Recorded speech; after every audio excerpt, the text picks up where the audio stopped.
Are these the longest Doctor Who stories? Time is relative, but there is no denying that some Doctor Who stories have been longer than others. In fact, some of the Time Lord's adventures have spanned entire seasons. Are these truly the biggest Doctor Who series?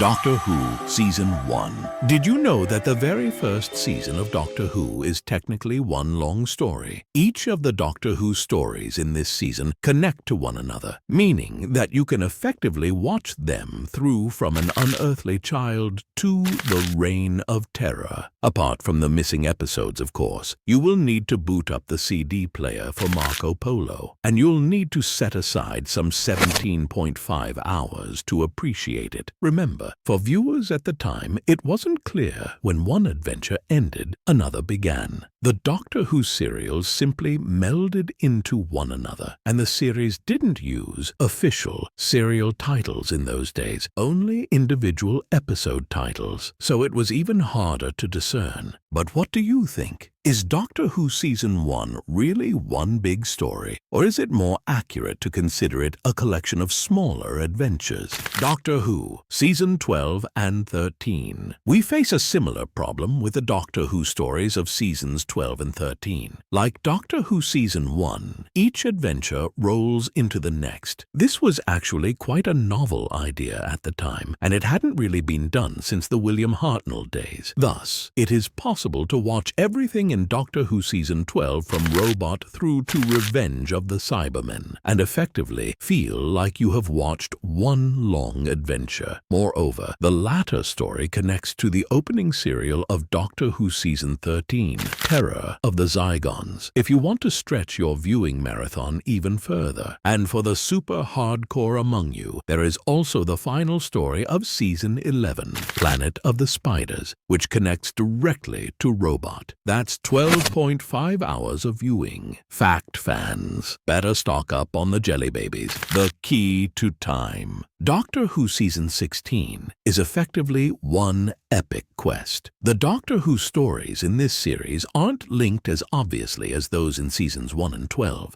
but they are all connected by a theme. In Season 16, the Doctor and his new companion Romana are hunting down the missing segments to the Key to Time, and each adventure focuses on a single segment, of which there are 6. In all honesty, it might be more accurate to class the Key to Time quest as a connected season rather than one big story, but it's open to debate. What's your opinion on Doctor Who Season 16? The E-Space Trilogy.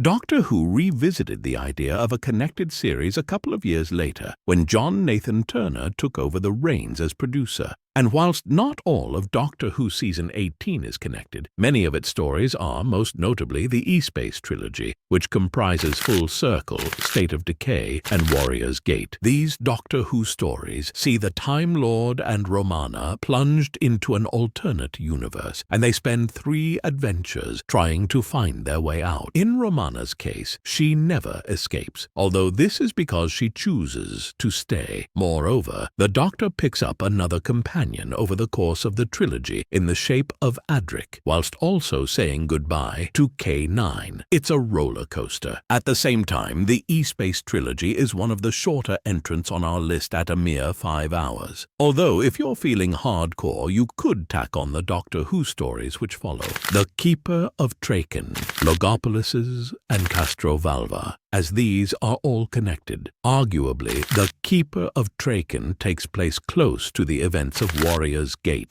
the trial of a Time Lord. Following the impromptu hiatus of 1985, the production team came up with the idea of a linked series for Doctor Who Season 23. The program was effectively on trial for its life, and the writers decided to reflect this in the Doctor Who stories. In the 14-part trial of a Time Lord, the Doctor finds himself in court, taken out of time and space to face accusations of illicit interference in the lives of other planets. Does it sound familiar? It should do. as the Doctor previously stood trial for similar crimes, although things are a bit different this time. The whole trial is a sham, orchestrated by an evil future incarnation of the Doctor, known as the Valeyard, who is hell-bent on stealing the Sixth Doctor's remaining regenerations. He obviously hasn't seen the timeless children. And whilst these Doctor Who stories may not be considered all-time classics, there are some great moments in Season 23, particularly the Terror of the Vervoid segment, written by Pip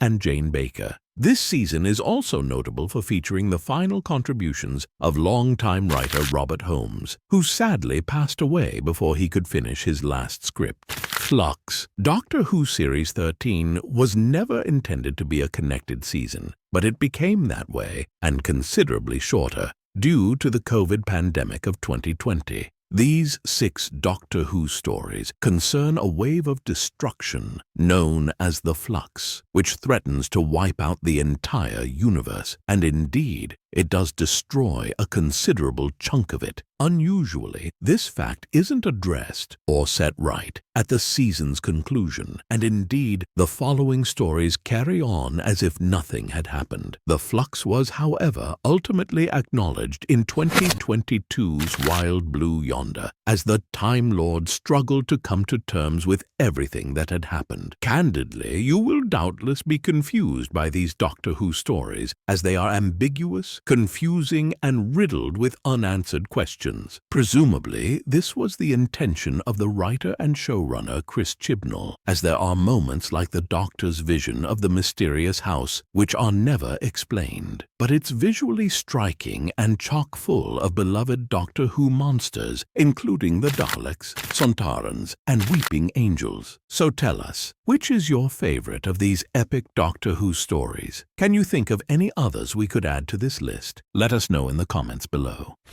Hello all, today I'm going to be reviewing the brand new 13th Doctor scarf from Lovazi. So this scarf is an officially licensed BBC Doctor Who product, and as you can see it's inspired by the stripes on the 13th Doctor's t-shirts. So it's 100% acrylic made in Europe, but it's really soft and really high quality. So I really love what they've done with the design here. They've taken inspiration from the 13th Doctor and made it into a really subtle design. It's really soft and warm, and it's not too thick and heavy, like it's really lightweight and easy to wear, which I love, and I can see this being popular not just amongst 13th Doctor cosplayers like myself, but just Doctor Who fans in general. And if you love this scarf as much as I do, then you should definitely check out more details on Lovazi's website.